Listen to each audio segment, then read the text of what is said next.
Hey guys, this is Will Petty again with BassCast.com. Fish are getting ready to start spawning any day now. I just want to go over my favorite baits right before they go on the beds, through when they come off the beds, and start the post-spawn deal. I like to keep it really simple. First of all, everybody's favorite, the shaky head. Millions of fish are caught every year this time of year on a shaky head. It's a great bait. You always get bites on it. It's one of my favorite baits. I also like, as it gets closer to the spawn, the fish will start pulling up under the floating docks.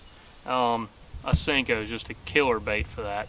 It looks like sometimes maybe a bluegill, because you'll see bluegill hanging out underneath the floating docks. The big females will pull out under those docks and will eat a Senko. It's a great bait. I throw it on maybe a 4/0 Gamakatsu EWG hook, 14-pound sunline. And then as it progresses a little bit further and fish start spawning, I like to have a Texas rig crawl imitation. This is just a Yum crawl pappy.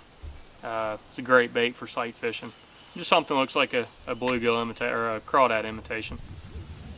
Fish that around spawning fish. Once the fish get done spawning, they start getting back around the same type of stuff, floating docks, where they're guarding fry.